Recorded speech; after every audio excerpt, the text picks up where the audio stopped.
Okay, I promised you at the start of the retreat that I was going to talk about the Eightfold Path, and this is the time for that. 이번 집중 수행을 시작하는 날에 팔정도에 대해서 얘기를 했습니다만 오늘 저녁 이 경전에서 팔정도에 관한 자세한 사항을 말씀해 드리겠습니다. Thus, as I heard on one occasion, the Blessed One was living at Rajagaha in the bamboo grove, the squirrel's sanctuary. 이같이 나는 들었다. 한때 세종께서는 라자가에 있는 대나무숲 다람쥐 성역에 계셨다. Then the lay follower Visakha went to the Bhikkhuni Dhammadina. 그때 제가 신도 비사카가 비구니 담마딘나에게로 가서 After paying homage to her, he sat down at one side. 그녀에게 절을 한 후에 한쪽에 앉아서 Now, Visakha and Dhammadina were husband and wife. 비사카와 담마딘나는 원래 부부 사이였습니다. Visakha was a very wealthy merchant. 비사카는 아주 부유한 상인이었고요. And he lived close enough to where the Buddha was that he would go and practice meditation with him every day. 그때 부다가 계신 곳에 가까이서 살았기 때문에 부다의 명상 지도를 받아서 자주 명상을 했습니다. Always when he came home, Dhammadina would go out and greet him at the gate, and they would walk in talking and being husband and wife.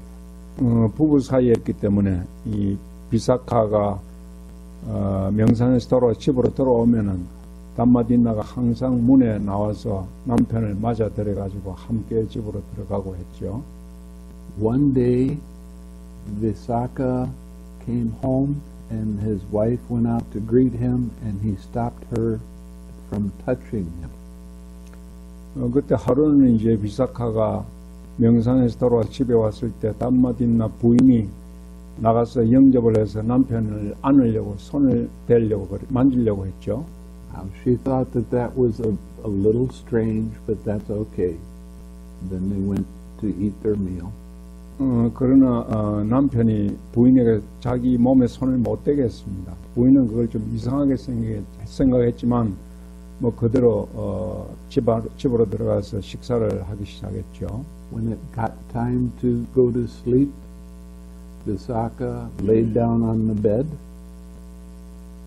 그 이제 잠잘 시간이 됐을 때 비사카는 침대 위에 누웠습니다. And Dhammadina laid down on the bed. 그리고 이제 한쪽 옆에 이제 부인도 누웠죠. Visakha got up out of bed, laid down on the floor.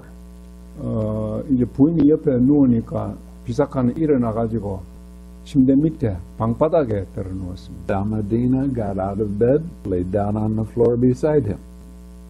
이 부인도 담마딘나도 남편이 바닥에 누우니까 자기도 일어나가지고 바닥에 옆에 같이 누웠죠. He got up and he laid down in the bed. 그러니까 비사카가 남편이 일어나서 다시 침대에 들어가 누웠습니다. And Dhammadina thought, this is very peculiar behavior. My husband has been acting strange all night. 그래서 그날 남편의 행동이 아주 이상하다고 생각하게 되었죠. She asked him if she had offended him in any way. 그래서 남편에게 무엇이 기분 나쁜 일이 있느냐, 자기가 잘못한 게 있느냐고 물어봤습니다. And he said, no, you have not offended me at all. But when I went to see the Buddha today, I became an anagami. 부인이 나쁘게 한 건 아무것도 없고 단지 오늘 부다의 지도를 받아서 오늘 아나가미 불안가를 성취했다고 말을 했습니다. Anagami is the third stage of awakening. 아나가미는 이제 세 번째 불안가라는 것은 이 깨달음에서 세 번째 단계의 깨달음입니다. He no longer had lust or hatred arising in his mind. 불안가가 되면 이제 마음속에서 탐욕심이나 분노심이 일어나지 않게 되죠. So he told Dhammadina, We can still live in the same house together, but now we cannot live as husband and wife. We can live as brother and sister. 그래서 이 비사카는 부인 담마딘나에게 우리가 앞으로도 계속 한 집에 살 수는 있지만 이제는 남편과 부인으로서 사는 게 아니라 남자 형제와 여자 형제로서 살 수 있다고 말을 했습니다. And Dhammadina, who had heard a lot of talks by the Buddha, was inspired, and she said, if this is the case, can I take on the robes and become a bhikkhuni? 그래서 이 담마딘나도 부다에 관해서 많이 듣고 있었기 때문에 만일 그렇다면은 나도 가사를 입고 비구니가 될 수 없겠느냐고 남편에게 말했습니다. And he gave his permission. 그래서 남편도 동의를 했죠. She went to a monastery that was a little ways away and did a lot of meditation practice and became an arahat. 그래서 담마딘나는 조금 떨어진 사원으로 찾아가가지고 열심히 명상 수행한 결과 아라한이 됐습니다. And then her former husband Visakha would come and visit her and talk about Dhamma. 그래서 이제 입장이 거꾸로 돼가지고 부인이 아라한이고 남편은 아나가미 한 단계 낮은 깨달음을 성취했기 때문에 이제 남편이 부인을 찾아가서 담마에 대해서 배우는 입장이 됐습니다. So this is some of the background of these two together. 여기서 이제 비사카와 담마딘나의 대화, 부부간의 대화가 나오는데 그전에 그런 일이 있고 난 이후에 이제 남편이 부인이 아라한이 된 부인으로부터 이 교리에 대해서 배우는 내용이 이 경전입니다. He was always very respectful to her. 이 남편은 그 부인을 항상 굉장히 존경하고 있었죠. And he enjoyed speaking the Dhamma with her. 그래서 부인과 이 법담을 나누는 것을 아주 좋아했습니다. So he sat down at one side and asked her. 그래서 한쪽에 앉아서 그녀에게 질문을 했습니다. Lady, identity is said. What is called identity by the Blessed One? 존귀한 여인이시여 자라고 하는데 세존께서는 무엇을 자라고 부르십니까? Friend Visakha, these 5 aggregates affected by craving and clinging are called identity by the Blessed One. 비사카여, 세존께서는 집착으로 영향받은 이 5 무더기, 오늘 자라고 부르십니다. That is the material form aggregate affected by craving and clinging. 그것은 집착으로 영향받은 물질적 형상의 무더기, 세권. The feeling aggregate affected by craving and clinging. 집착으로 영향받은 느낌의 무더기, 수원. The perception aggregate affected by craving and clinging. 집착으로 영향받은 지각의 무더기, 상원. The formations aggregate affected by craving and clinging. 집착으로 영향받은 형성의 무더기, 행원. And the consciousness aggregate affected by craving and clinging. 집착으로 영향받은 의식의 무더기, 시곤입니다. These 5 aggregates affected by craving and clinging are called identity by the Blessed One. 가래와 집착으로 영향받은 이 5개의 무더기를 세존께서는 자라고 부르십니다. Saying, Good lady, the lay follower Visakha delighted and rejoiced in the Bhikkhuni Dhammadina's words. 훌륭하십니다. 존귀한 여인이시여 하고 말하면서 제가 신도 비사카는 비구니 담마딘나의 말에 기뻐하고 환희했다. Then he asked her a further question. 그리고 그녀에게 질문을 계속했다. Lady, origin of identity is said. 존귀한 여인이시여 자의 기원이라고 하는데 What is called the origin of identity by the Blessed One? 세종께서는 무엇을 자아의 기원이라고 부르십니까? Friend Visakha, it is craving 벗비삭하여 그것은 가래입니다. that brings renewal of being, 존재의 재생을 불러오고 is accompanied by delight and lust, 기쁨과 탐욕을 동반하고 and delights in this and that. 이것저것에 기뻐하는 것입니다. That is craving for sensual pleasures, 그것은 감각적 쾌락에 대한 가래, craving for being, 존재에 대한 가래, and craving for non-being. 비존재에 대한 가래. That is called the origin of identity by the Blessed One. 그것들을 자아의 기원이라고 세종께서는 부르셨습니다. So, this reinforces what I've been telling you about craving for a long time. 그것을 여러분들에게 이제 가래에 대해서 계속 얘기해 왔습니다만 이 경전에서 이 가래가 무엇인지를 다시 한번 여러분들에게 설명을 하고 있습니다. Craving is the very start of the identity I am. 이 가래라는 것은 바로 나다, 나라고 하는 자아에 대한 바로 시작이 되는 것입니다. Craving is always the I like it, I don't like it mind. 가래라는 것은 가래는 항상 나는 이것이 좋아, 나는 이것이 싫어 하는 바로 그 마음입니다. Craving can always be recognized as tension and tightness in your mind and in your body.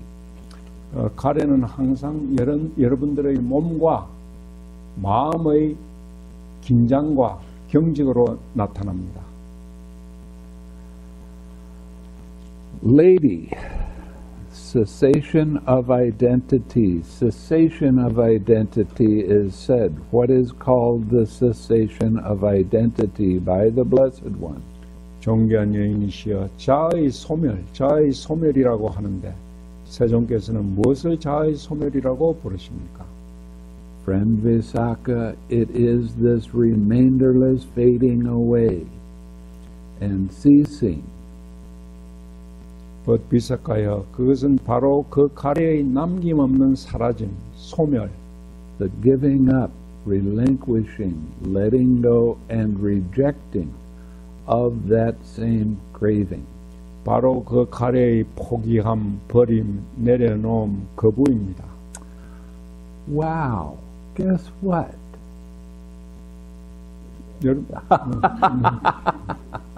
That's right. When you use the 6 R's, you let go of craving. 그래서 여러분들이 식사를 할 때 이 가래를 내려놓는 것입니다. That is the third noble truth, 그것이 세 번째 성스러운 진리가 됩니다. the cessation of suffering. 괴로움의 소멸이죠. Lady, the way leading to the cessation of identity. The way leading to the cessation of identity is said. 존귀한 여인이시여 자아의 소멸에 이르는 길, 자아의 소멸에 이르는 길이라고 하는데 What is called the way leading to the cessation of identity by the Blessed One? 세종께서는 무엇을 자아의 소멸에 이르는 길이라고 부르십니까? Friend Visakha, it is just this noble eightfold path. 벗비삭하여 그것은 바로 이 성스러운 8겹의 도, 팔정도.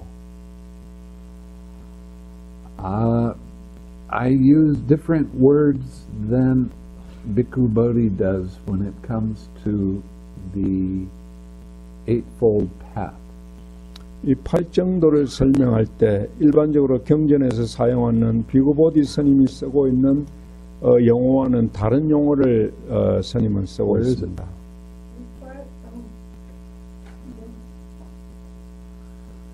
In your booklet, you'll get a chance to follow along with what I'm saying. 여러분 나눠드린 자료에 보시면은 which page?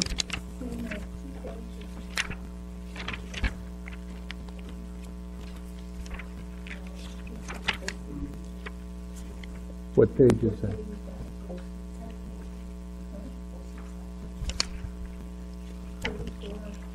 Okay, page 34 in the booklet.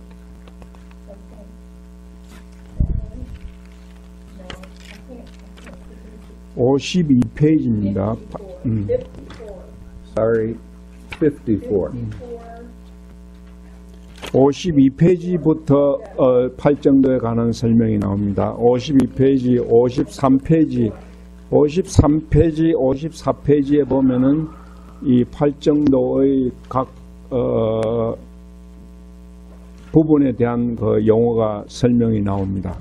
54페이지를 보아주시기 바랍니다. Okay, this is, Bhikkhu Bodhi uses the standard words for the Eightfold Path, and I do not. 비구 보디 스님이 이 번역을 할 때는 빨리에 있는 빨리어를 그대로 번역을 했습니다만은 이 스님은 조금 용어를 바꿔서 사용하고 있습니다. Rather than using the word right, I use the word harmonious. 팔정도에서는 모두 바른 견해, 바르다는 말을 쓰고 있습니다만 이 바르다는 뜻 말 대신에 조화로운이라는 용어를 쓰고 있습니다. So when he says right view, I say harmonious perspective. 그래서 바른 견해라는 용어 대신에 일반적으로는 바른 견해라고 쓰고 있습니다만 팔정도 요소로서 바른 견해 대신에 조화로운 관점이라는 말로 바꿔 쓰고 있습니다. The harmonious perspective that the Buddha was talking about is seeing everything that arises in your mind and in your body as being part of an impersonal process. 부다께서 말씀하신 조화로운 관점이라고 하는 것은 여러분의 몸과 마음에서 일어나는 모든 과정들이 나 개인이 아닌 비아적인 과정이다 하는 것입니다. Okay, then the next one he says right intention or right thought, and I call it harmonious imaging. 그리고 일반적으로 바른 생각, 삼마쌍카파를 번역한 말입니다만 삼마쌍카파를 바른 생각 혹은 바른 의도라고 쓰고 있습니다만 이 스님은 그것을 조화로운 상상이라는 용어로 말로 바꿔 쓰고 있습니다. There was a movie made, back in 1999, I think. 1999년도에 소개된 영화가 있습니다. It was called The Matrix. 매트릭스라는 영화 여러분 아마 기억하실 겁니다. In the Matrix, one man was trying to teach another how to image properly. 매트릭스 영화를 보면 거기서 한 사람이 다른 사람에게 이 상상을 어떻게 할 것인지를 하는 방법을 가르쳐 줍니다. He said, you don't think this is correct, you know it's correct. 이것이 그때 그 방법, 이미징 하는 방법으로 이것이 옳다고 생각하지 말고 이 옳다고 믿어라. When you image something, that is what your mind knows to be correct, and you will start to manifest that in yourself. 사람이 어떤 것을 이미징을 할 때 그 마음이 그것을 옳은 것이라고 믿게 되면 그것을 사실로서 밖으로도 표출하게 된다는 말입니다. When you hold an image of yourself of being happy, you will be happy. 여러분이 이제 자신의 이미지를 나는 행복하다 하는 이미지를 갖게 되면은 그 이미지가 여러분이 행복한 것으로 나타나게 되는 것입니다. You don't think you're happy, you know you're happy. 여러분이 행복하다고 생각하는 것이 아니라 나는 행복하다 하고 아는 것입니다. 그렇게 아는 것입니다. Now, in our life, we hold a lot of images of a lot of different things. 우리는 일상생활에서 여러 가지 것들에 대해서 그에 관한 그 이미지들을 가집니다. Every time I think about this, I become sad. 어떤 것은 그에 대해서 생각을 할 때마다 슬픈 마음이 생깁니다. So you bring up that image of sadness and you become sad. 그래서 그 슬픈 이미지를 떠올리게 되면은 여러분도 슬픈 마음이 되죠. Or every time I hear this, it makes me happy. 그러나 어떤 것은 행복한 그런 이미지를 떠올리는 것도 있습니다. Then you bring up that image of happiness and you are happy. 그래서 그 행복한 이미지를 떠올리면 여러분의 마음도 행복해지게 됩니다. And a lot of people have an idea that because they don't have a lot of money, they're poor. 그래서 많은 사람들이 돈이 없기 때문에 스스로 가난하다고 생각합니다. So they hold an image of being poor, and they are. 그래서 가난하다는 이미지를 갖고 있기 때문에 그 사람들은 가난한 것입니다. If you hold an image of being prosperous, then you are. 만일 나는 아주 잘되고 번성하고 있다라는 이미지를 갖게 되면은 자신의 생활이 풍요롭게 되는 것입니다. I don't care about money, 돈이 많으냐 적으냐는 상관없습니다. but I hold an image of being very prosperous. 그러나 나는 아주 생활이 풍성하다 하는 이미지를 가지는 것이 중요한 것입니다. I don't have any money, but I travel all over the world. 스님은 돈이 없지만 돈이 없더라도 온 세계를 여행하고 돌아다닐 수 있습니다. Everybody in my family, they can't believe it. 가족들은 그걸 믿을 수가 없습니다. How can you do that? 어떻게 그렇게 할 수 있냐고요. And I say, well, somebody sent me a ticket, so I came to South Korea. 그 누군가가 비행기표를 보내줬기 때문에 한국에도 올 수 있었던 것입니다. And other people send me a ticket, now I'm going to be going to Indonesia. 그것도 누군가가 인도네시아에서 비행기표를 보내줬기 때문에 인도네시아도 갈 수 있습니다. But I don't have any money. How can I do that? 돈이 없는데도 어떻게 그렇게 하는 것이 가능합니까? I also have the image of being very generous. 그리고 아주 관대하다, 보시를 잘한다라는 그런 이미지도 가지고 있습니다. I don't think I'm generous. I know I'm generous. 나는 자신이 관대하다, 보시를 잘한다고 하고 있는 게 아니라 보시를 잘한다고 알고 있습니다. 그런 사람으로 알고 있다는 So 것입니다. I spend my time giving Dhamma away. 그래서 나는 내 시간을 많은 사람들에게 담마를 전해드리는 것으로 시간을 쓰고 있는 것입니다. And because of that, I'm prosperous. 그것 때문에 내 생활이 풍성합니다. You see how this works. So we have harmonious imaging. We have to develop the mind that knows we are wholesome. 그래서 조화로운 상상을 함으로써 우리의 생활이 선하다, 건전한 생활이다 하는 것을 스스로 알게 만드는 것입니다. When you hold the image of understanding what the Buddha said, then you truly know and you live that way. 여러분들이 부탁해서 가르쳐 주신 말씀하신 그런 내용을 알므로써 여러분들이 그것을 생활 속에서 생활할 수 있는 것입니다. So you keep the precepts without breaking them, and you become more wholesome all the time. 그래서 여러분들이 계를 범하지 않고 계를 잘 지키게 되면 여러분들의 생활이 항상 선하고 건전하게 되는 것입니다. And as a result, you become prosperous too. 그래서 그 결과로 여러분들의 생활도 풍성해지게 됩니다. You see how it works. 그게 일이 일어나는 과정이죠. The next part of the Eightfold Path is called right speech. 다음 부분은 삼마와자인데요. 이걸 바른 말이라고 씁니다만 I call it harmonious communication. 스님은 그 바른 말을 조화로운 소통이라는 말로 바꿔 쓰고 있습니다. When you hear right speech, you think that it's only about the things you say to other people.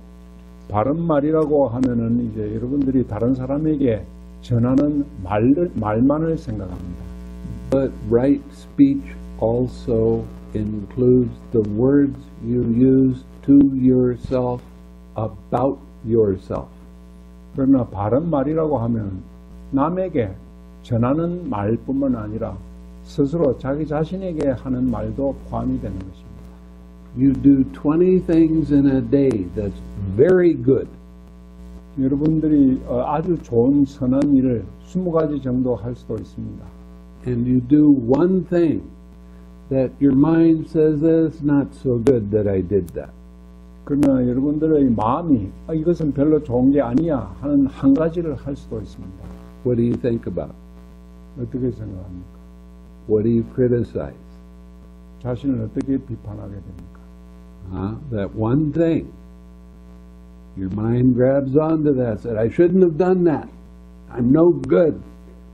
I'm going to suffer because I did this.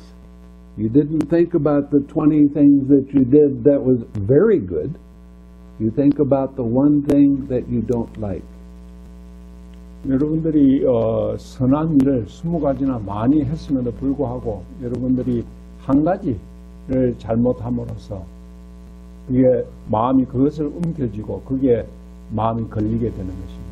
Harmonious communications means the communication you have with yourself, about yourself. 조화로운 소통이라고 하는 것은 여러분 자신에 관해서 여러분 자신과 소통하는 것입니다. At the start of the retreat, I told you that if you make a mistake with the meditation, you cannot criticize yourself. 집중 수행을 시작할 때 여러분들이 뭔가 실수를 했을 때 자기 자신을 비판하지 말라고 비난하지 말라고 말했습니다. You just use the 6 R's and start over again. 단지 여러분들은 식사를 해서 그것을 내려놓고 다시 시작하면 되는 것입니다. So this is talking about letting go of that hard mind about yourself, that you're not good enough. 그래서 여러분들은 내가 뭔가를 잘못했어 하는 그 딱딱한 마음을 내려놓아야 하는 것입니다.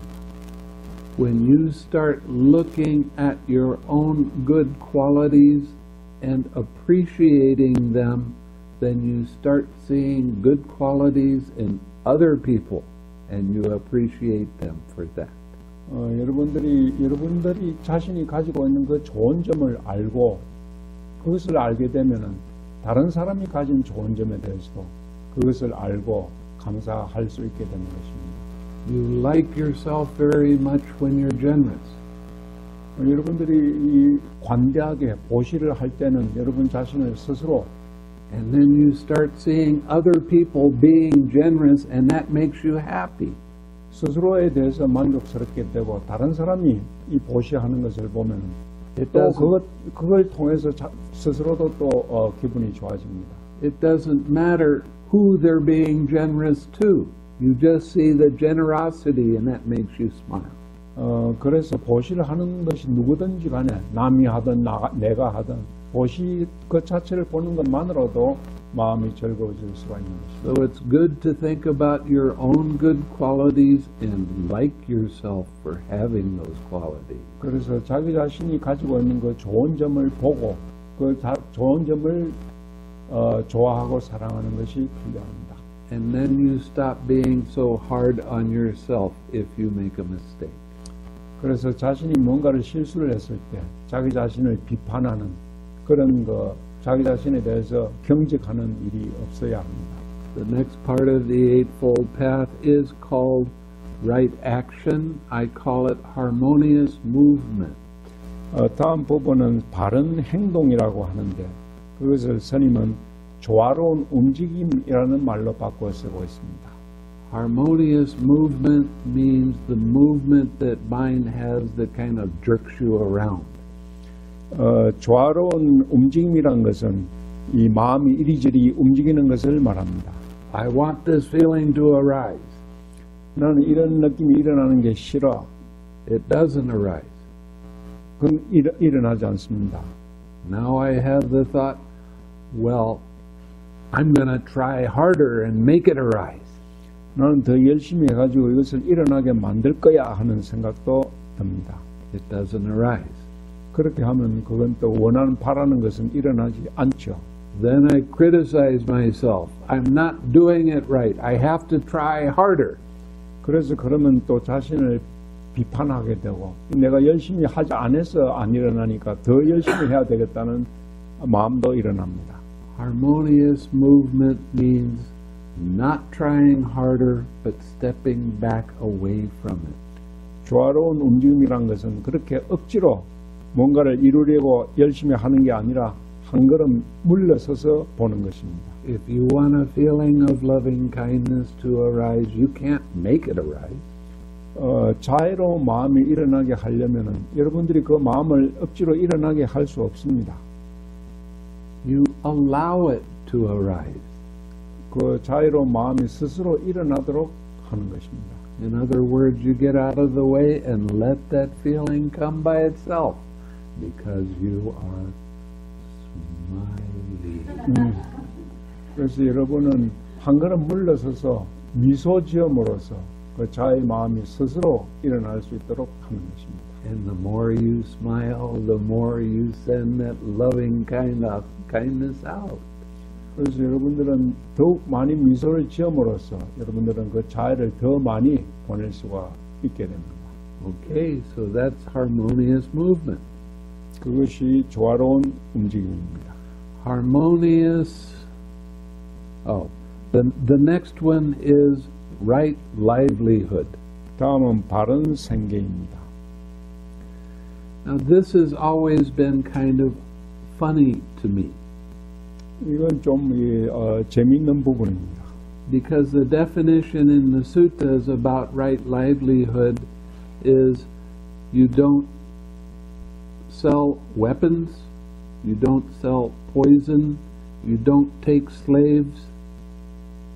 이 경전에 의하면 바른 생계를 무기를 팔지 않고 동물을 팔지 않고 노예를 거래하지 않고 그런 것을 들고 있습니다. The reason that it was funny to me is because the first discourse that the Buddha gave, he had the Eightfold Path in it.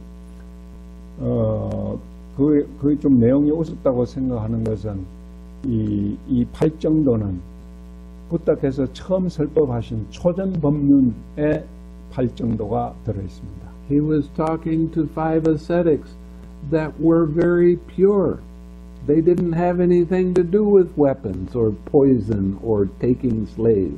그때 부다의 초전법륜 첫 설법을 들은 사람들은 5명의 수행자였습니다. 그 사람들의 마음은 청정하기 때문에 무슨 무기를 판다든가 동물을 판다든가 뭐 노예 거래를 한다든가 이런 행위와는 아무 상관이 없는 사람들이었습니다. And the Buddha was talking about meditation at the time. 그리고 그때 부다께서는 명상에 대해서 So 설명하고 있었죠. what is right lifestyle? 그래서 옳은 생활의 양식이라는 게 무엇이겠습니까? Or harmonious lifestyle, as I call it. 그래서 그것은 조화로운 생활 양식이다라고 용어를 사용합니다. What are the kind of things you put in front of your mind? 여러분들은 자신의 마음의 앞에 무엇을 놓습니까? 어떤 것을 놓습니까? Then your mind has a tendency to think about those things that you put in front of your face. 여러분의 얼굴 앞에 뭔가를 놓을 때 여러분들의 마음은 항상 그 앞에 있는 것을 생각하는 성향이 생기게 됩니다. There was a young woman that came to me in Malaysia and she complained because she had many nightmares. 말레이시아에 있을 때 어떤 여자가 한 사람 와가지고 밤에 늘 악몽을 꾼다고 하소연을 한 사람이 있었습니다. She said, I don't know why I have these nightmares. 왜 이래 밤에 악몽을 꾸게 되는지 알 수 없다고 말했습니다. So I asked her again, why is this happening? 왜 그래 악몽을 꾸는지 다시 물어봤죠. She said, well, I don't know for sure, but I like to go to scary movies. 잘 모르겠지만은 공포 영화를 보는 것을 좋아한다고 말했습니다. And I always seem to have nightmares after that. 공포 영화를 보고 나면 악몽을 꾸는 경향이 있다고 말했습니다. So I said, then don't do that. 그러면 그런 공포 영화를 보지 말라고 말했죠. And she said, but I like scary movies. 그러나 공포 영화를 좋아한다고 말했습니다. I said, then don't come to me and complain about nightmares. 그럼 와서 악몽 얘기하지 말라고 그랬죠. You put nice things, pleasant things in front of you, and that's the way you live.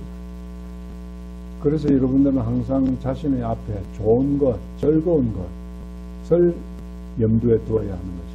You spend your time helping other people to be happy.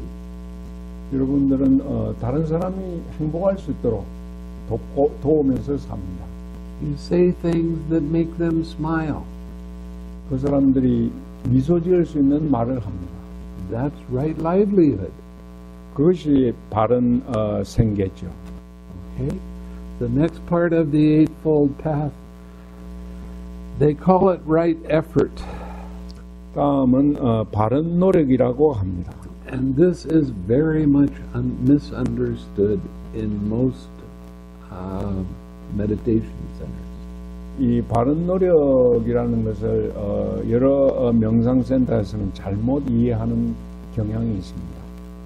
Most meditation centers say right effort means you have to try harder. 명상센터들에서는 바른 노력이라는 것이 더 열심히 해야 된다는 말로 설명을 하죠. Well, when you look at the definition of right effort, there's 4 parts to it. 바른 노력이라는 말의 정의를 살펴보면 거기에는 4가지 부분이 있습니다. You recognize when your mind has something unwholesome in it. 마음속에 뭔가 불선한 생각이 일어났다는 것을 알 때는 What is unwholesome? 불선한 것이 어떤 것입니까? Taking your thoughts and feelings personally. 일어난 어떤 생각이나 느낌을 자기 것으로 하는 것입니다. Then having your opinions and ideas about I'm right, everybody else is wrong. 그리고는 어떤 의견이나 생각에 대해서 내가 옳고 내 생각이 옳고 다른 사람은 틀렸다라고 생각하는 것입니다. Okay, you recognize an unwholesome state, then you let go of the unwholesome state and relax. 그런 불선한 상태가 일어나는 것을 알게 되면 그것을 내려놓고 긴장을 이완합니다. Now you bring up a wholesome state.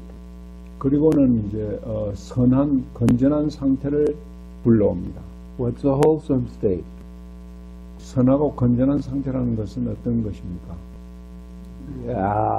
Smile. 미소 짓는 것이죠. And then you go back to your object of meditation. 그리고는 명상의 대상에 돌아가는 것입니다. And then you keep that object of meditation in your mind for as long as you can. 그래서 그 명상의 대상을 마음속에 가능한 한 오랫동안 간직하는 것입니다.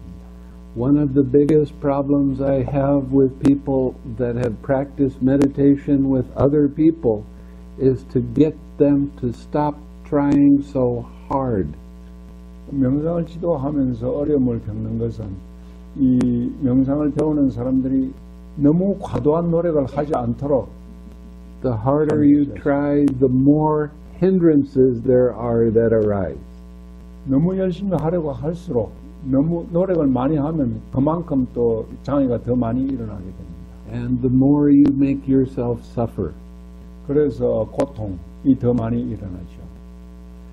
Why did I say in the first Dhamma talk, I want you to smile, I want you to laugh, I want you to have fun. 그래서 첫날 법문에서 여러분들에게 더 많이 미소 짓고 더 많이 웃고 더 많이 재미있게 하라고 얘기했습니다. Because that way you don't try so hard. 그렇게 해야만 여러분이 더 과도하게 열심히 하려고 하는 성향이 없어지게 되는 것입니다. Anytime you have restlessness arise, 언제라도 여러분 마음에 들뜸이 일어나면 the easiest way to let the restlessness go is to step back and not try so hard. 그 들뜸을 내려놓는 방법은 한 걸음 물러나서 그 들뜸을 내려놓는 것입니다. And then lightly use the 6Rs 그리고는 가볍게 식사를 사용하고 and smile. 미소 짓습니다. The restlessness goes away fairly quickly that way. 그러면 그 들뜸이 일어난 들뜸이 빨리 사라집니다. But if restlessness comes and you think, this isn't happening like I want it to, I'll try harder. 그 들뜸이 일어났을 때, 난 이게 싫어, 좀 더 열심히 해야 되겠다 하는 그런 생각을 하면 Then the restlessness stays for longer. 그때는 들뜸이 더 오랜 시간 머물게 됩니다. And you suffer more. 그래서 고통도 더 오래 겪게 되죠. And you are doing that to yourself. 그 자기 스스로 그 괴로움을 초래하는 것입니다. You can't blame anybody else for your suffering. 나 자신의 괴로움에 대해서 어느 누구도 다른 사람을 탓할 수 없습니다. Because you make yourself suffer. 왜냐하면 내 괴로움을 초래하는 것은 내 괴로움을 만드는 것은 나 자신이기 때문에. In one of the verses that we read in the morning, he abused me, he beat me, he defeated me, he robbed me. 아침에 여러분들이 읽는 법구경의 구절에는 그 사람이 나를 욕했고 나를 때렸고 나를 내 것을 빼앗았다 하고 생각하는 게 있습니다. If you keep these memories in your mind of one of these things happening, then you have dislike arising in your mind. 그런 생각을 갖고 있으면 다른 사람이 나에게 그렇게 안 좋은 것을 했다는 것을 생각하면 나는 그것이 싫어하는 마음이 계속 일어나게 됩니다. And then you can blame somebody else for your suffering. 그래서 여러분은 자신의 괴로움에 대해서 다른 사람을 탓하게 됩니다. But that's not the way to overcome hatred, is it? 그것은 정오를 극복할 수 있는 방법이 못 됩니다. When you let go and use the 6Rs, 여러분들이 그 고통을 내렸고 식사를 사용하면 you're starting to let go of the suffering. 그 괴로움을 내려놓게 되는 것입니다. Yes, this person did that to me. Never mind, it's not that important. 저 사람이 내한테 이렇게 했어 하는 그런 생각은 그건 중요한 게 아닙니다. And then it's much easier to forgive them. 그렇게 하면은 그 사람을 용서하는 것이 더욱 쉬워지게 되죠. You don't blame them for your pain because you are causing your own pain by holding on to that dislike. 자신의 고통에 대해서 남을 탓하지 않음으로써 내가 그 고통에 집착하지 않음으로써 내 고통을 내려놓을 수가 있는 것입니다. So when you're using the 6Rs, you're starting to let go of that and you stop blaming other people for your problems and you start taking responsibility for yourself and you use the 6Rs, then that will fade away and your mind will become happy. 그래서 여러분들이 식사를 통해서 그것을 내려놓으면 나의 괴로움에 대해서 남을 탓하는 것이 아니라 내 괴로움을 스스로 내려놓을 수가 있게 되는 것입니다. maybe. Okay, so right effort is harmonious practice. 그래서 바른 노력이라는 것은 조화로운 실천이라는 말로 바꿔 쓰고 있습니다. Harmonious practice is the 6 R's. 조화로운 실천이라고 하는 것은 바로 식사입니다. Now you see how everything is starting to come together very nicely. 모든 것이 어떻게 함께 잘 모이는지 알 수 있을 것입니다. The next part of the Eightfold Path is called right mindfulness. 다음은 바른 알아차림, 정념입니다. Many people do not understand what the definition of mindfulness is. 많은 사람들이 알아차림이라는 말의 그 정의를 잘못하고 있습니다. Mindfulness is remembering to observe how mind's attention moves from one thing to another. 알아차림이라고 하는 것은 마음의 주의가 한 군데서 어떻게 옮겨가는지 그 과정을 기억하는 것입니다. We don't care why something arises. 왜 어떤 것이 일어나는지, 왜 하는 이유에는 관심이 없습니다. We want to see how did it arise? 그것이 어떻게 일어났는가 하는 것을 알아야 하는 것입니다. What happened first? What happened after that? What happened after that? 무엇이 먼저 일어나고, 다음에 무엇이 일어나고, 그 다음에 무엇이 일어나는지를 알아야 하는 것입니다. When you begin to see how things arise, you are teaching yourself the links of dependent origination. 어떤 것이 어떻게 일어나는가를 알므로써 여러분들은 연기의 고리가 어떻게 일어나는지, 차례대로 일어나는지를 이해하게 되는 것입니다. So instead of right mindfulness, I call it harmonious observation. 그래서 바른 알아차림이라는 말 대신에 조화로운 관찰이라는 용어로 바꿔 쓰고 있습니다. Now the last fold of the Eightfold Path, they call it right concentration. 팔정도의 마지막 부분을 일반적으로 바른 집중이라고 쓰고 있습니다. In Pali they call it samadhi. 팔리어로는 사마디를 말하죠. During the time of the Buddha, he made this word up. 부다 제세 시에 부다께서 이 말을 만들어냈다고 합니다. So you wouldn't think of concentration or one-pointedness of mind. 그래서 그것은 집중이나 마음의 일점 몰입이라는 뜻이 아니라는 것을 알아야 합니다.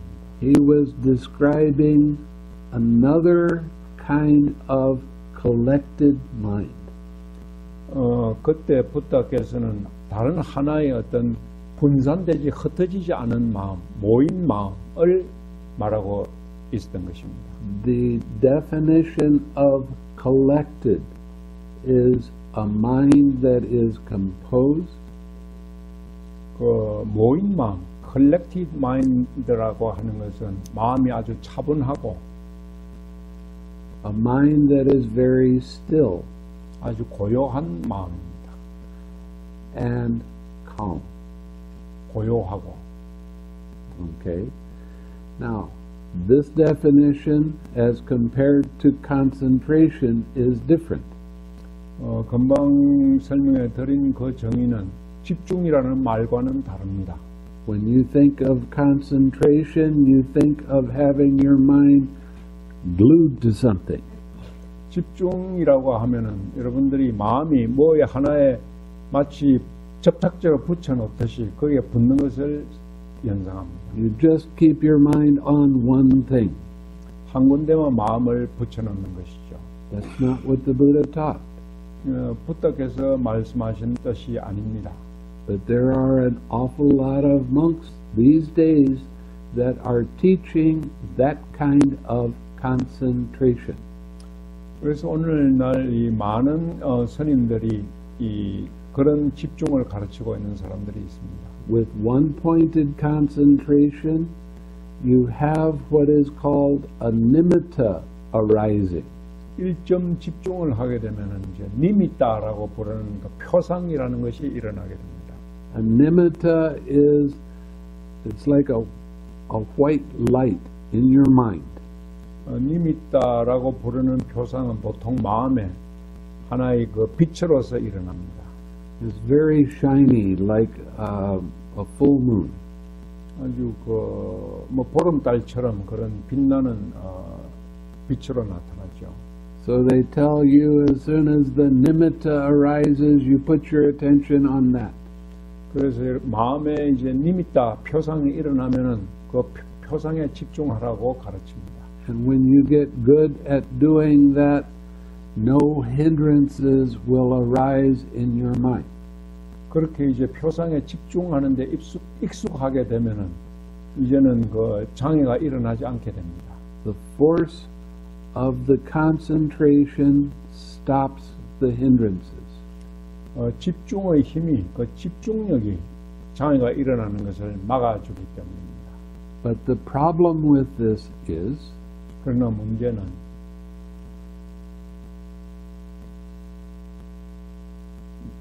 hindrances are where your attachments are.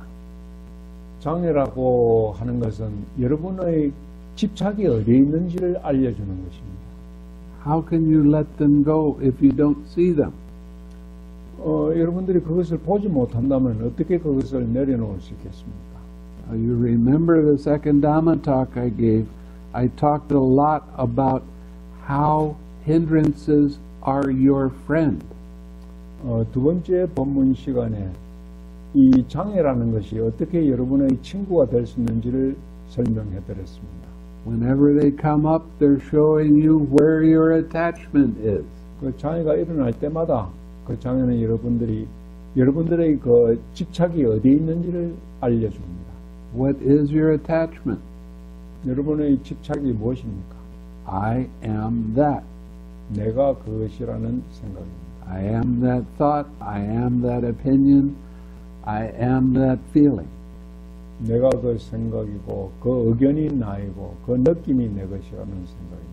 So you need to have the hindrances arise so that you can have a purified mind when you let it go. 그래서 여러분에게 그 장애가 일어났을 때 그 장애를 내려놓음으로써 여러분들의 마음을 청정하게 정화시킬 수가 있는 것입니다. So if you're practicing one-pointed concentration, those hindrances don't arise when the concentration is strong. 그래서 여러분들이 일점 집중을 하게 되면 집중력이 강한 동안에는 그 장애가 일어나지 못합니다. But when you get up and lose your concentration, guess what happens? 그러나 여러분들이 이제 좌선을 끝내고 일어났을 때 집중력이 약해졌을 때 어떤 일이 일어나겠습니까? These hindrances arise and you don't even recognize that that is what is happening to you. 그때 장애가 일어났을 때 여러분들은 그 장애가 일어났다는 것조차도 깨닫지 못하게 될 것입니다. I'll give you an example of that when I was in Burma.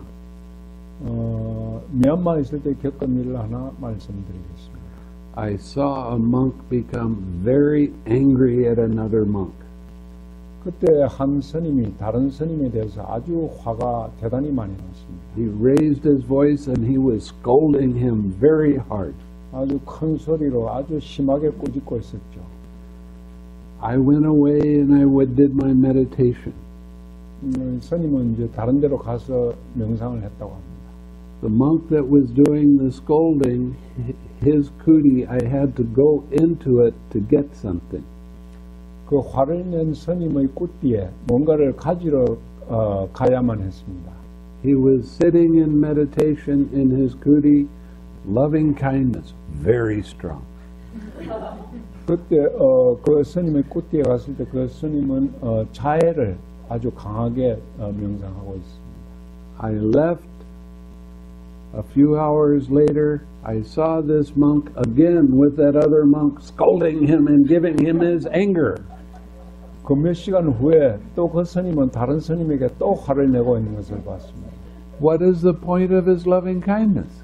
그때 자해 명상 수행을 한 게 무슨 뜻이 있겠습니까? He was practicing one-pointed concentration and did not learn how to recognize the dislike and hatred in his mind or how to let it go. 그때 그 스님은 일점 집중 명상을 하고 있었기 때문에 장애가 일어났을 때 장애가 일어났다는 것을 알지도 못하고 또 일어난 장애를 내려놓는 방법을 몰랐기 때문입니다. That is the danger of one-pointed concentration. 그것이 이제 일점 집중 명상의 위험입니다.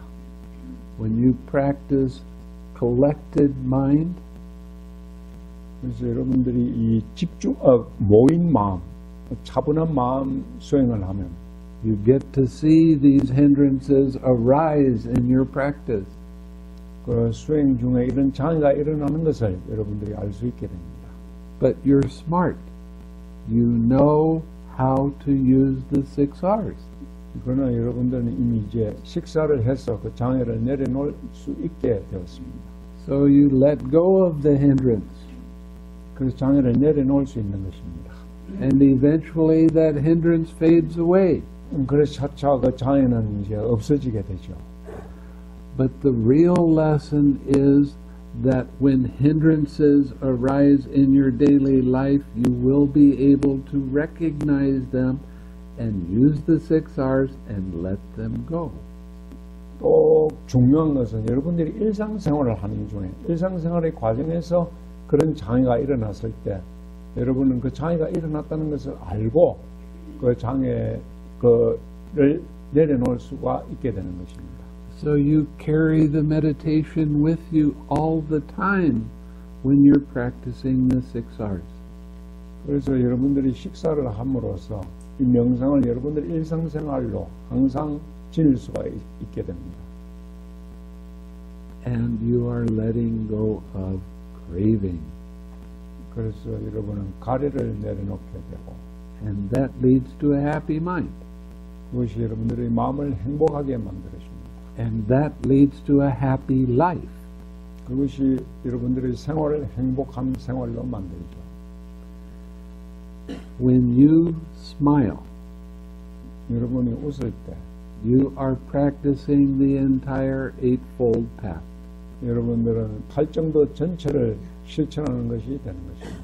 Your perspective changes, 여러분들의 관점이 변하고 the image you hold changes, 여러분들이 갖고 있는 그 상상 이미지도 변하고 your internal dialogue changes, 여러분들이 자신에게 내부적으로 속삭이는 그 말도 변하고 the movement of mind changes, 마음의 움직임도 변하고 you're practicing right lifestyle, 여러분은 바른 생활 양식을 실천하게 되고 you're practicing harmonious effort, 여러분은 조화로운 노력을 실천하는 것입니다. you're practicing harmonious observation, 여러분은 그 조화로운 관점을 실천하게 되고 and you're practicing collected mind. 여러분들은 그 모인 마음을 차분한 마음을 실천하는 것입니다. Just because you smiled. 여러분의 미소 짓는 한 가지로 말이죠. And when you laugh, you're practicing the Eightfold Path. 여러분이 웃을 때도 팔정도를 실천하는 것이 됩니다. And when you use the 6 R's, you're practicing the Eightfold Path. 여러분이 식사를 사용할 때도 팔정도를 실천하는 것입니다. You see, this is very practical. 아주 실제적인 것이죠. You can carry it with you. It doesn't matter where you go or what you do. 여러분들이 어디를 가고 무엇을 하든지 간에 항상 지닐 수가 있는 것입니다. This is one of the reasons that I love the Buddha so much. 이것이 내가 부처님을 그렇게 좋아하는 이유입니다. Because he gave us something that we can use that leads to a happy life all of the time. 부다께서는 우리가 그것을 사용해서 항상 행복한 삶을 살 수 있는 것을 우리에게 가르쳐 주시는 것입니다. Okay. So. You're very welcome.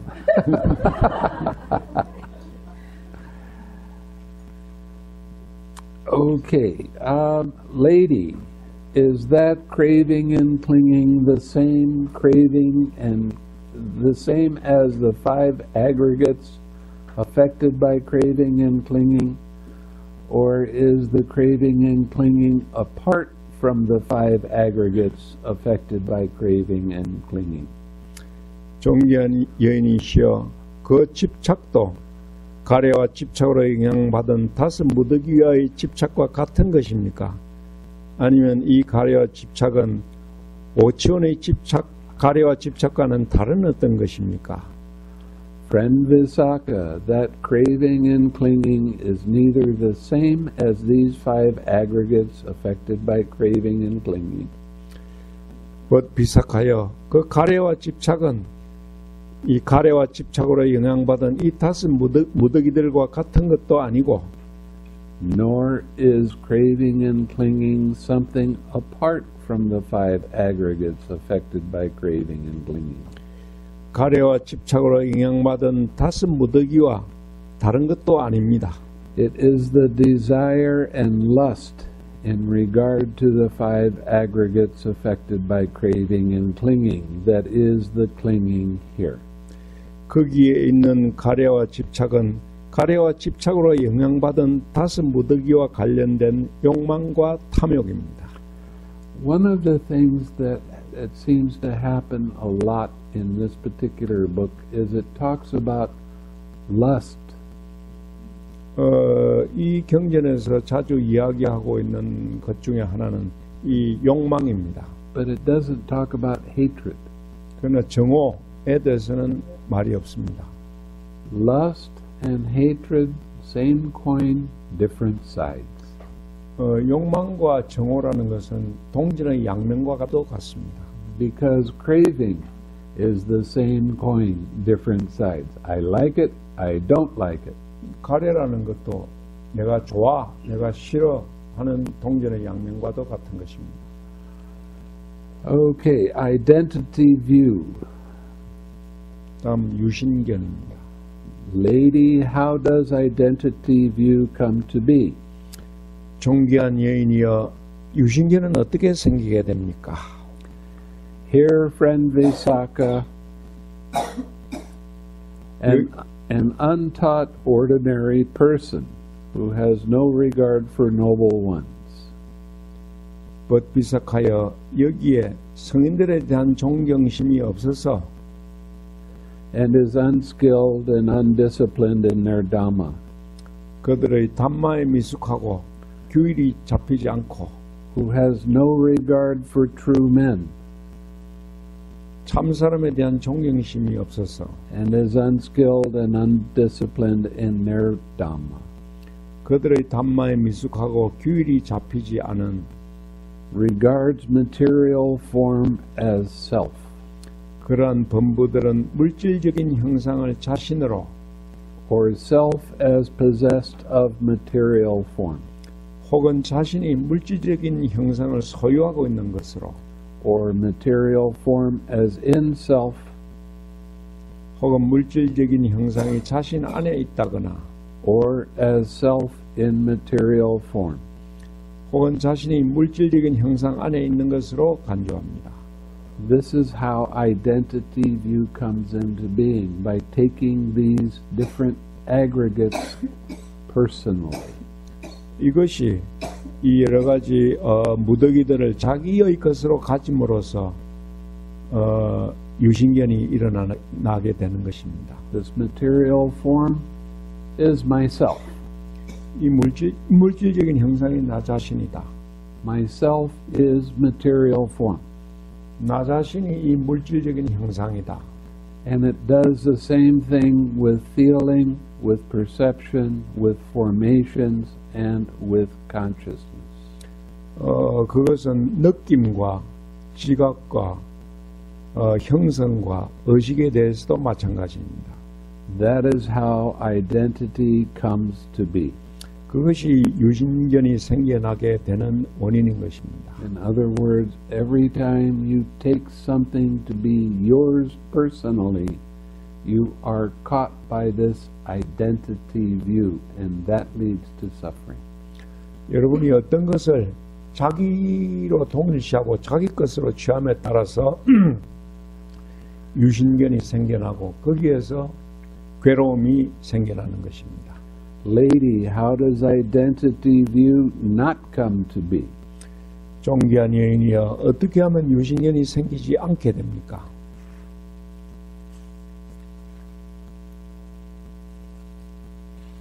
A person does not regard material form as self or self as possessed of material form.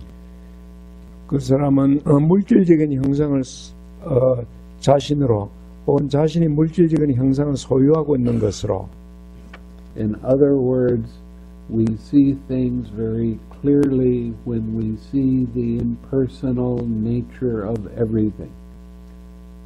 그래서 모든 것들의 비아적인 성질을 분명하게 봄으로써 이런 것을 자신으로 취하지 않게 됩니다. And that means every time you use the 6 R's, you're seeing the impersonal nature of things. 그래서 여러분들은 식사를 함으로써 모든 것의 비아적인 성질을 볼 수가 있는 것입니다. And you are seeing things with the eye of Dhamma. 그래서 여러분들은 모든 것을 담마의 눈으로 볼 수 있게 되는 것입니다. Okay. Now we go to the Noble Eightfold Path. Number 9. 다음은 팔정도입니다. Lady, what is the Eightfold Path? 존귀한 여인이여 무엇이 성스러운 8겹의 팔도입니까? Friend Visakha, it is just this Noble Eightfold Path that is harmonious perspective, harmonious imaging, harmonious communication, harmonious action, harmonious lifestyle, harmonious practice, harmonious observation, and harmonious collectedness. 비사카야 그것은 바로 조화로운 관점, 조화로운 상상, 조화로운 소통, 조화로운 움직임, 조화로운 생활 양식, 조화로운 실천, 조화로운 관찰, 조화로운 침착함입니다. Lady, is this noble eightfold path conditioned or unconditioned? 존귀한 여인이여 이 성스러운 8겹의 도는 조건 지어진 것입니까? 혹은 조건 지어지지 않은 것입니까? Friend Visakha, the noble eightfold path is conditioned. 비사카여 성스러운 8겹의 도는 조건 지어진 것입니다. Lady, there are 3 aggregates included in the Noble Eightfold Path. 존귀한 여인이여 성스러운 8겹의 도에는 3가지 무더기가 있습니다. Or is the Noble Eightfold Path included by the 3 aggregates? 혹은 이 성스러운 8겹의 도가 팔정도가 3개의 무더기에 포함된 3개의 무더기는 사막을 말합니다. 무더기에 포함된 것입니까? The 3 aggregates are not included in the Eightfold Path, friend Visakha.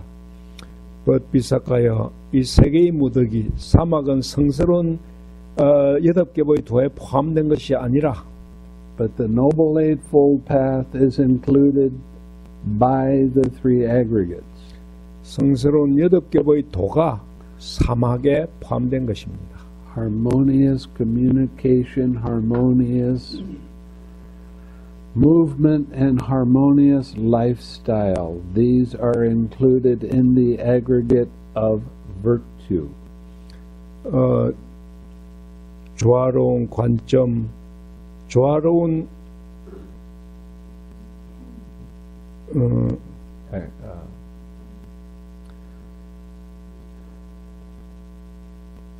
조화로운 소통, 조화로운 움직임, 조화로운 생활 양식은 미덕의 무더기에 포함되고 harmonious practice harmonious observation and harmonious collectedness. These are included in the aggregate of collectedness. 조화로운 실천, 조화로운 관찰, 조화로운 침착함. 이것은 조화로운 침착함의 무더기에 포함되고 사마디입니다. Harmonious imaging and harmonious perspective and harmonious imaging. These states are included in the aggregate of wisdom. 조화로운 관점과 조화로운 상상은 지혜의 무더기에 포함됩니다. Lady, what is collectedness? What is the basis of collectedness? 존귀한 여인이여, 무엇이 삼매입니까? 차분함입니까? 차분함의 근거, 사마디의 근거는 무엇입니까? What is the equipment of collectedness? What is the development of collectedness? 삼매의 도구는 무엇이고 삼매의 개발은 무엇입니까? Unification of mind, friend Visakha, is collectedness. 비삭하여 마음의 통일이 삼매이고 The four foundations of mindfulness are the basis of collectedness.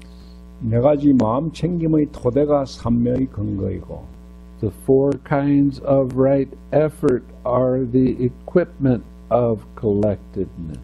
네 가지 바른 노력이 삼매의 도구이고 That means the 6 R's. 그것은 6R을 하는 것을 말합니다. The repetition, development, and cultivation of these same states is the development of collectedness. 이와 같은 상태들을 반복하고 개발하고 함양하는 것, 이것이 삼매의 개발입니다. Lady, how many formations are there? 존귀한 여인이여, 형성은 몇 가지가 있습니까? There are these 3 formations, friend Visakha. 비삭하여 세 가지 형성이 있습니다. Bodily formation, the verbal formation, and the mental formation. 신체적 형성, 언어적 형성, 그리고 정신적 형성입니다.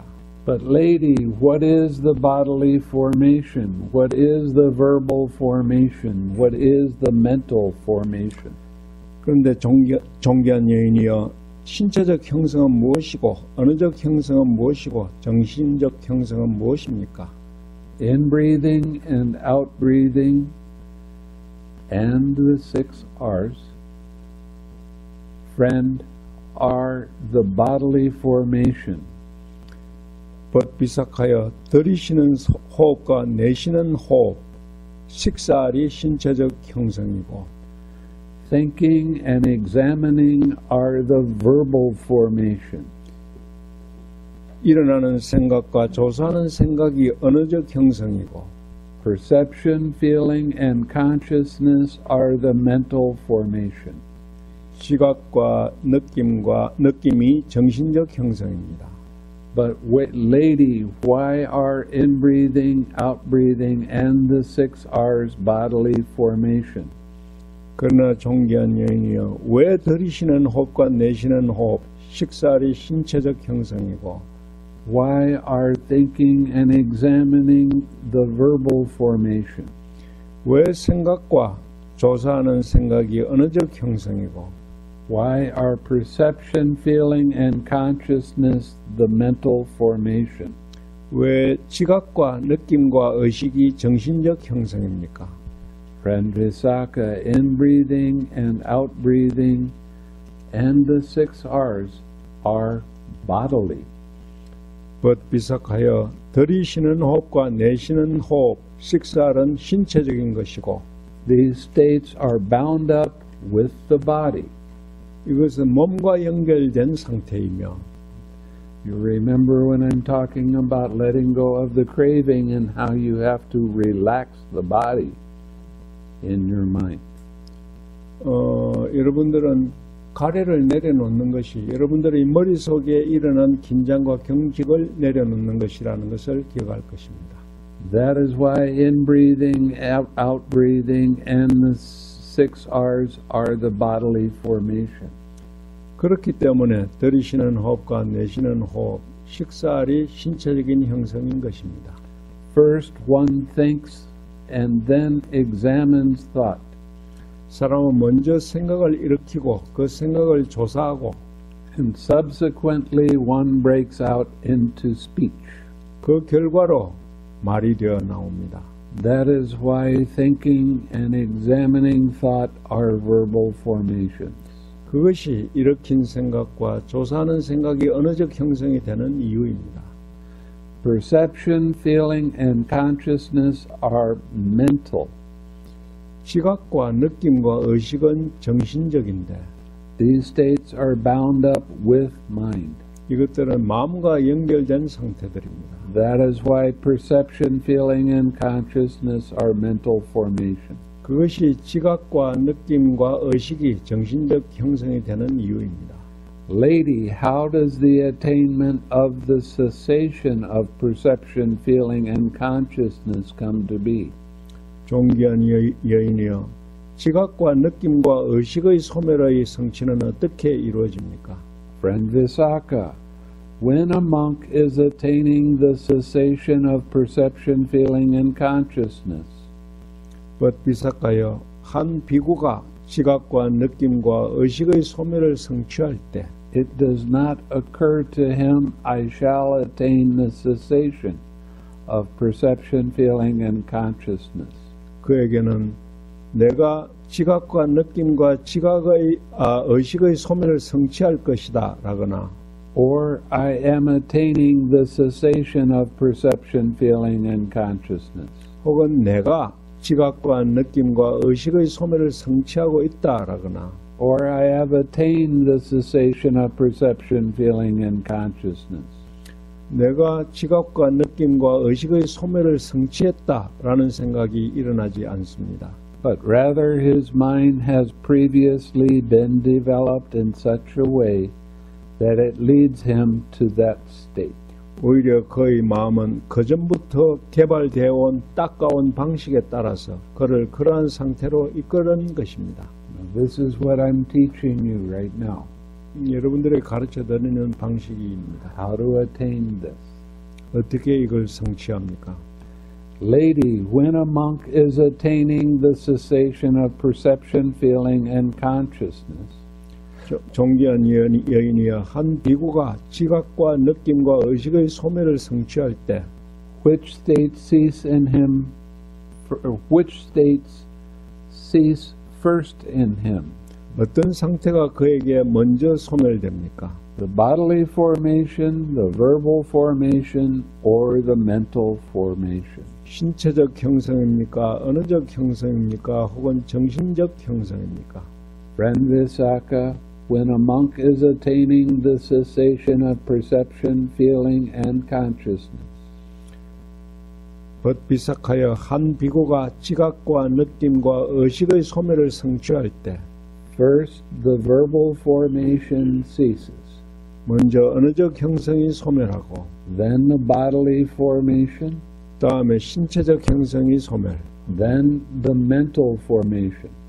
다음에 정신적 형성이 소멸합니다. Lady, how does emergence from the attainment of the cessation of perception, feeling, and consciousness come to be? 존귀한 여인이여, 지각과 느낌과 의식의 소멸의 성취로부터 깨어남은 어떻게 이루어집니까? Friend Visakha, when a monk is emerging from the attainment of the cessation of perception, feeling, and consciousness, 비삭하여 한 비구가 지각과 느낌과 의식의 소멸의 성취로부터 깨어날 때 it does not occur to him, I shall emerge from the attainment of the cessation of perception, feeling, and consciousness. 그에게 내가 지각과 느낌과 의식의 소멸의 성취로부터 깨어날 것이다 라거나 or I am emerging from the attainment of the cessation of perception, feeling, and consciousness.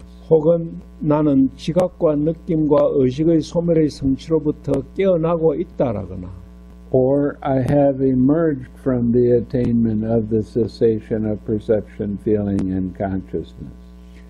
내가 지각과 느낌과 의식의 소멸의 성취로부터 깨어났다라는 생각은 일어나지 않고 But rather his mind has previously been developed in such a way that it leads him to that state. 오히려 그의 마음은 전에 닦은 방식에 따라서 그를 그런 상태로 이끌어줍니다. In other words, you have practiced making determination enough that you will automatically come out when you make that determination. 다른 말로 하면 여러분이 사전에 결정한 대로 결정한 시간에 깨어나는 그런 것을 계속 단련함으로써 그런 방식으로 깨어날 수가 있는 것입니다. Lady, when a monk is emerging from the attainment of the cessation of perception, feeling, and consciousness, 존귀한 여인이여, 한 비구가 지각과 느낌과 의식의 소멸의 성취로부터 깨어날 때 which state arise in him first? 어떤 상태가 그에게 먼저 일어납니까? The bodily formation, the verbal formation, or the mental formation? 신체적 형성입니까? 언어적 형성입니까? 아니면 정신적 형성입니까?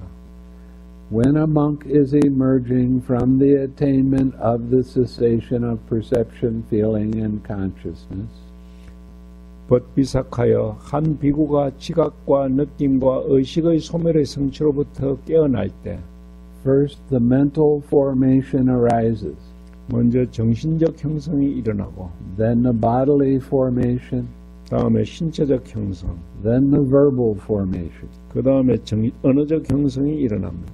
Lady, when a monk has emerged from the attainment of the cessation of perception, feeling, and consciousness, 존귀한 여인이여, 한 비구가 지각과 느낌과 의식의 소멸의 성취로부터 깨어났을 때 how many kinds of contact touch him?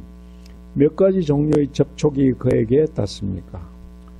Friend Visakha, when a monk has emerged from the attainment of the cessation of perception, feeling, and consciousness, 벗비삭하여 한 비구가 지각과 느낌과 의식의 소멸의 성취로부터 깨어났을 때 three kinds of contact touch him. 세 종류의 접촉이 그에게 닿습니다. Voidness contact, 공의 접촉, that means the impersonal nature. 그것은 무아라는 성질입니다. Signless contact, 무상의 접촉, desireless contact. 무원, 원함이 없는 접촉입니다. Lady, when a monk has emerged from the attainment of the cessation of perception, feeling, and consciousness, 존귀한 여인이여, 한 비구가 지각과 느낌과 의식의 소멸의 성취로부터 깨어났을 때 to what does his mind incline? 그의 마음은 어떤 것으로 기울고 To what does it lean? 어떤 것에 기대고 To what does it tend? 어떤 것을 향합니까?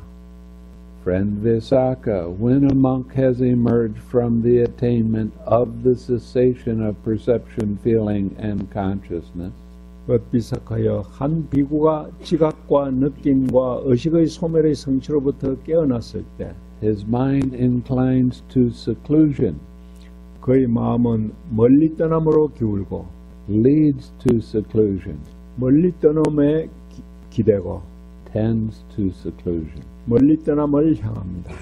Lady, how many kinds of feeling are there? 존귀한 여인이여, 느낌에는 몇 가지 종류가 있습니까? Friend Visakha, there are three kinds of feeling. 벗비삭하여 느낌에는 세 종류가 있습니다. Pleasant feeling, painful feeling, and neither painful nor pleasant feeling. 즐거운 느낌, 괴로운 느낌, 괴롭지도 즐겁지도 않은 느낌입니다. But lady, what is pleasant feeling? 그러나 존귀한 여인이여, 즐거운 느낌은 무엇이고 What is painful feeling? 괴로운 느낌은 무엇이고 What is neither painful nor pleasant feeling? 괴롭지도 즐겁지도 않은 느낌은 무엇입니까? Friend Visakha, 벗비삭하여 whatever is felt bodily or mentally as pleasant and soothing is pleasant feeling. 무엇이든 신체적으로 또는 정신적으로 즐겁고 위안을 주는 것은 즐거운 느낌이고 Whatever is felt bodily or mentally as painful and hurting is painful feeling. 무엇이든 신체적 또는 정신적으로 괴롭고 아픈 것은 괴로운 느낌이고 Whatever is felt bodily or mentally as neither soothing nor hurting is neither painful nor pleasant feeling. 무엇이든 신체적 또는 정신적으로 위안을 주지 않고 아프지도 않은 것은 괴롭지도 즐겁지도 않은 느낌입니다. Now the thing to realize with this is it's talking about feeling being either painful feeling in the body or painful feeling in the mind, or pleasant feeling in the body or pleasant feeling in the mind. 여기에서는 몸에 즐거운 느낌도 있고 머릿속에 마음속에 즐거운 느낌도 있고 괴로운 느낌도 몸에도 있고 마음에도 머릿속에도 있을 수 있다는 것입니다. The importance of realizing this is that you treat the painful feeling, whether it's mental or physical, in exactly the same way. 중요한 것은 그 괴로운 느낌이 일어났을 때 그것이 신체적인 것이든 정신적인 것이든 꼭 마찬가지로 처리해야 한다는 것입니다. And how do you do that? 그걸 어떻게 해야 합니까? Ah, very good. Lady, what is pleasant feeling? What is painful feeling in regard to pleasant feeling? 존귀한 여인이여, 즐거운 느낌과 관련하여 무엇이 즐겁고 무엇이 괴로운 것입니까? What is painful feeling and what is pleasant feeling in regard to painful feeling?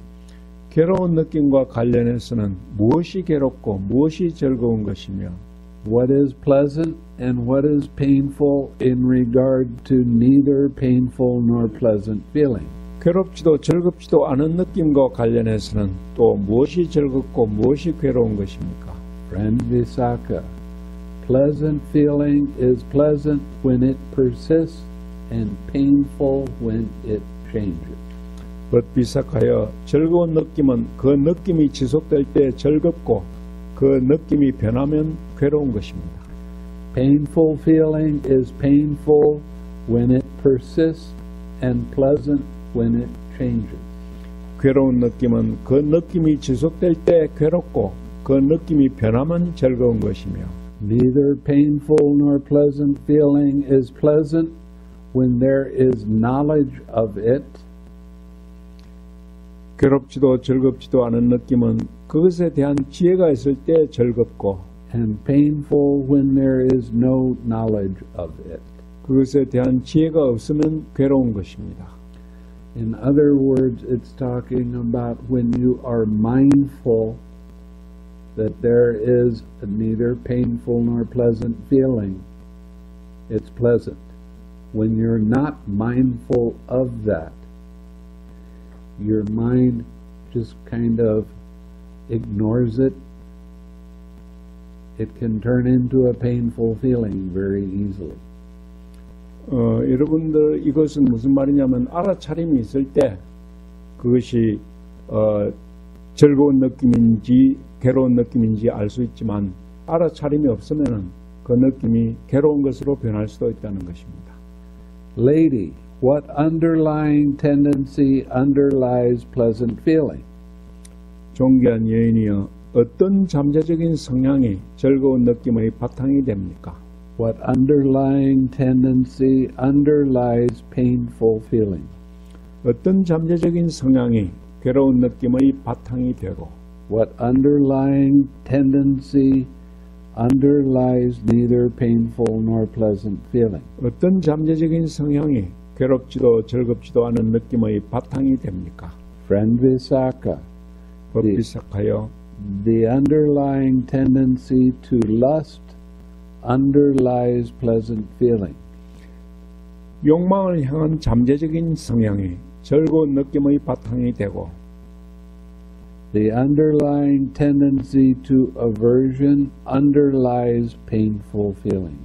혐오를 향한 잠재적 성향이 괴로운 느낌의 바탕이 되고 The underlying tendency to ignorance underlies neither painful nor pleasant feeling. 무지를 향한 잠재적 성향이 괴롭지도 즐겁지도 않은 느낌의 바탕이 됩니다. Lady, does the underlying tendency to lust underlie all pleasant feeling?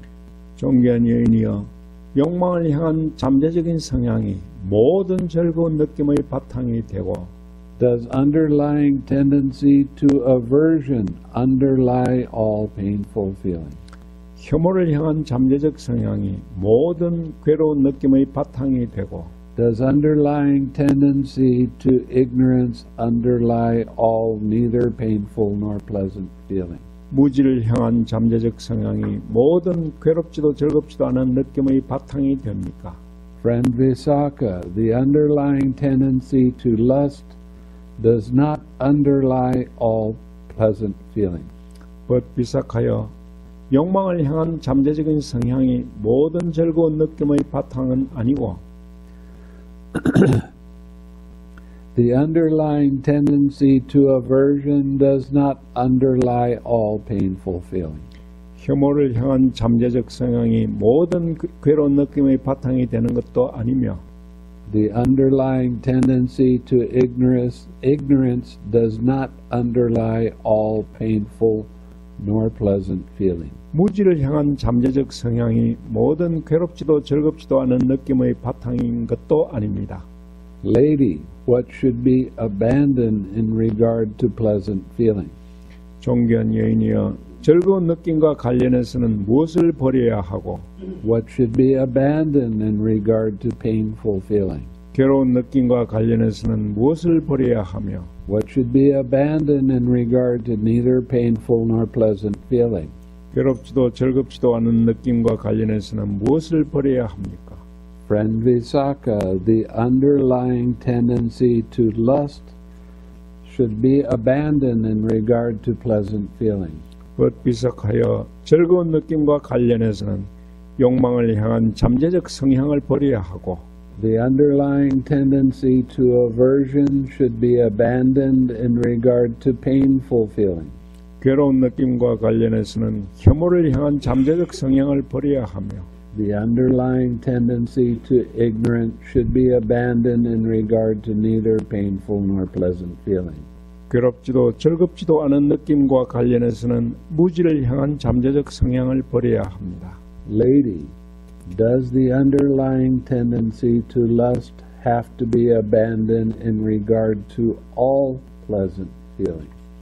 존귀한 여인이여, 모든 즐거운 느낌과 관련해서 욕망을 향한 잠재적 성향을 버려야 하며 Does the underlying tendency to aversion have to be abandoned in regard to all painful feeling? 모든 괴로운 느낌과 관련해서 혐오를 향한 잠재적 성향을 버려야 하며 Does the underlying tendency to ignorance have to be abandoned in regard to all neither painful nor pleasant feeling? 모든 괴롭지도 즐겁지도 않은 느낌과 관련해서 무지를 향한 잠재적 성향을 버려야 합니까? Friend Visakha, the underlying tendency to lust does not have to be abandoned in regard to all pleasant feeling. 법비삭하여 모든 즐거운 느낌과 관련해서 욕망을 향한 잠재적 성향을 버려야 하는 것은 아니고 The underlying tendency to aversion does not have to be abandoned in regard to all painful feeling. 모든 괴로운 느낌과 관련해서 혐오를 향한 잠재적 성향을 버려야 하는 것도 아니며 The underlying tendency to ignorance does not have to be abandoned in regard to all neither painful nor pleasant feeling. 모든 괴롭지도 즐겁지도 않은 느낌과 관련해서 무지를 향한 잠재적 성향을 버려야 하는 것도 아닙니다. Here, friend Visakha, quite secluded from sensual pleasures, secluded from unwholesome states. 비삭하여 여기에 감각적 욕망으로부터 멀리 떨어지고 불선한 상태로부터 멀리 떨어져서 A monk enters upon and abides in the first jhana, 한 비구는 첫 번째 선정에 들어가 머뭅니다.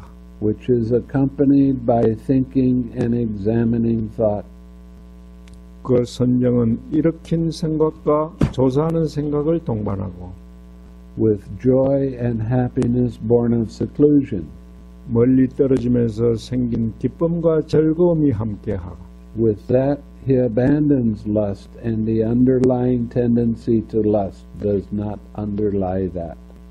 그것으로 그는 탐욕을 버리고 욕망을 향한 잠재적인 성향은 그 바탕이 되지 않습니다. Here a monk considers thus, 여기에 한 비구는 이와 같이 고려합니다. when shall I enter upon and abide in that base that is the noble ones now enter upon and abide in? 성인들이 지금 들어가서 머물고 계신 그 토대에 나는 언제 들어가서 머물 것인가? And one who thus generates a longing for the supreme liberation, 이렇게 최고의 해탈을 향한 동경심을 불러일으키는 사람에게 grief arises with that longing as condition. 그 동경심을 조건으로 해서 슬픔이 일어납니다. Longing is kind of an interesting word because you want to point your mind in the direction of attaining nibbana, but you can't want it. 그 동경심이라는 건 아주 재미있는 표현입니다.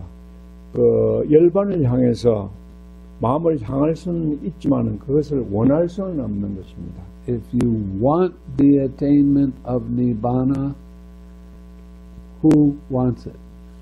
그 열반의 성취를 원한다면 그 성취를 원하는 것은 누구입니까? I do. 그것은 내가 되죠. In other words, when you have longing in your mind and you really would like to attain nibbana, that is the very thing that stops you from attaining nibbana. 그래서 여러분들의 마음속에 열반을 원하는 강한 동경심이 있을 때는 오히려 그것이 열반을 얻는 데 장애가 되는 수도 있는 것입니다. Last year I had a student that got to neither perception nor non-perception. 작년에 비비상처의 선정에 들어간 수행자가 있었습니다. And he stopped progressing. 거기에서 명상이 진전이 이루어지지 않았습니다. Finally I said, why aren't you progressing? 왜 진전이 되지 않느냐고 물어봤죠. He said, I don't know. But he was angry. 모른다고 말을 하고 그 사람은 화를 내고 있었습니다. And I said, do you want to attain nibbana? 그 열반을 성취하기를 원하느냐고 물어봤죠. Oh, yes, very much.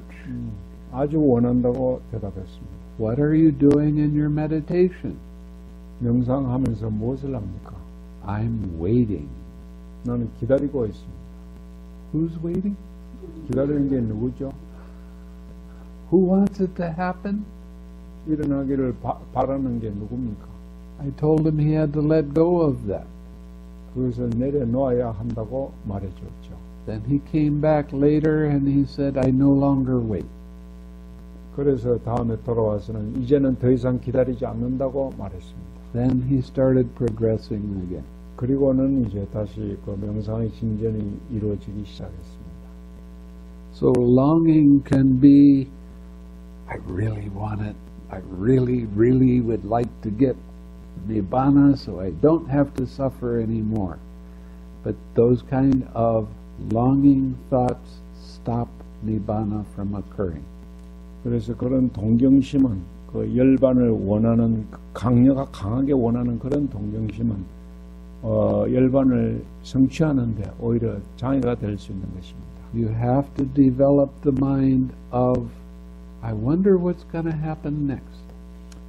다음에 일어날 것이 뭔지, 무엇이 일어나려고 하는지 궁금하다. 나는 궁금한 마음을 가져야 하는 것입니다. And whatever arises, you accept that and you use your 6 R's with it and then you continue. 그래서 무엇이 일어나든지 간에 여러분들은 그것을 받아들이고 식살로 내려놓고 명상을 계속하는 것입니다. Eventually your mind becomes dispassionate. It doesn't matter what arises. I don't care. I can 6R everything. 그래서 여러분들의 마음은 점차적으로 모든 것에 냉담해지게 되고 모든 것에 대해서 특별한 관심을 두지 않고 식사를 해서 내려놓을 수가 있게 되는 것입니다. That's when it occurs. 그때 열반이 일어날 수가 있는 것입니다. When you have extreme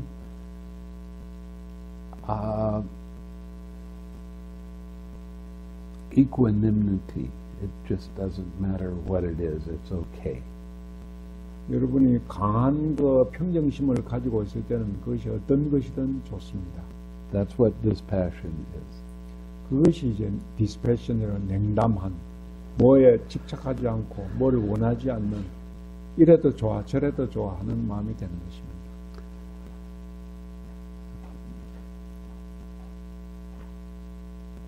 When he lets go of longing, he abandons aversion, and the underlying tendency to aversion does not underlie that.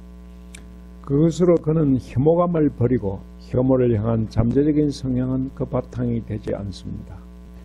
Here with the abandoning of pleasure and pain, 여기에 즐거움과 괴로움을 버리고 with the previous disappearance of joy and grief, 그 이전에 기쁨과 슬픔이 사라짐으로써 a monk enters upon and abides in the 4th jhana, which has neither pain nor pleasure, and purity of mindfulness due to equanimity. 한 비구는 괴로움도 즐거움도 없고 평정으로 인한 알아차림의 청정함이 있는 네 번째 선정에 들어가 머뭅니다. With that, he abandons ignorance, 그것으로 그는 무지를 버리고 and the underlying tendency to ignorance does not underlie that. 무지를 향한 잠재적인 성향은 그 바탕이 되지 않습니다. Lady, what is the counterpart of pleasant feeling? 종견 여인이여, 즐거운 느낌에 대응되는 것은 무엇입니까? Friend Visakha, painful feeling is a counterpart to pleasant feeling. 벗비삭하여 괴로운 느낌이 즐거운 느낌에 대응하는 것입니다. What is the counterpart of painful feeling? 괴로운 느낌에 대응하는 것은 무엇입니까? Pleasant feeling is the counterpart of painful feeling. 즐거운 느낌이 괴로운 느낌에 대응하는 것입니다. What is the counterpart of neither painful nor pleasant feeling? 괴롭지도 즐겁지도 않은 느낌에 대응하는 것은 무엇입니까? Ignorance is the counterpart of neither painful nor pleasant feeling. 무지가 괴롭지도 즐겁지도 않은 느낌에 대응하는 것입니다. What is the counterpart of ignorance? 무지에 대응하는 것은 무엇입니까? True knowledge is the counterpart of ignorance. 진정한 지혜가 무지에 대응하는 것입니다. What is the counterpart of true knowledge? 진정한 지혜에 대응하는 것은 무엇입니까? Deliverance is the counterpart of true knowledge. 해탈이 진정한 지혜에 대응하는 것입니다. What is the counterpart of deliverance? 해탈에 대응하는 것은 무엇입니까? Nibbana is the counterpart of deliverance. 열반이 해탈에 대응하는 것입니다. Lady, what is the counterpart of Nibbana? 존귀한 여인이여, 열반에 대응하는 것은 무엇입니까? Friend Visakha, you have pushed this line of questioning too far. 벗비삭하여 그대는 이 질문을 너무 멀리 밀어붙여서 You were not able to grasp the limit to questions. 질문의 한계를 알지 못했습니다. For the holy life, friend Visakha, is grounded upon Nibbana. 벗비삭하여 성스러운 삶은 열반의 근거를 두고 Culminates in Nibbana. 열반에서 막을 내리고 Ends in Nibbana. 열반에서 끝나기 때문입니다. if you wish, friend Visakha, go to the Blessed One and ask him about the meaning of this.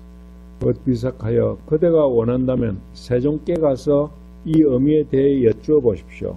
As the Blessed One explains it to you, you should remember it. 세종께서 그대에게 설명해 주시면 그대는 그것을 기억할 것입니다. Then the lay follower Visakha, having delighted and rejoiced in the Bhikkhuni Dhammadina's words, 그러자 제가 신도 비삭하는 비구니 담마딘나의 말에 기뻐하고 흐뭇해하면서 rose from his seat and after paying homage to her, 자리에서 일어나 그녀에게 절을 한 뒤에 keeping her on his right, he went to the Blessed One. 그녀를 자신의 오른편에 두고 세종께로 갔다. After paying homage to him, he sat down at one side and told the Blessed One his entire conversation with the Bhikkhuni Dhammadina. 세종께 절을 하고 한쪽에 앉아서 세종께 비구니 담마딘나와의 대화를 전부 말씀드렸다. When he finished speaking, the Buddha told him, 그가 말을 끝내자 세종께서는 그에게 말씀하셨다. The Bhikkhu Dhammadina is wise. 비구니 담마딘나는 지혜롭다. The Bhikkhuni Dhammadina has great wisdom. 비구니 담마딘나는 큰 지혜를 가지고 있다. If you had asked me the meaning of this, I would have explained it to you in the same way that the Bhikkhuni Dhammadina has explained it.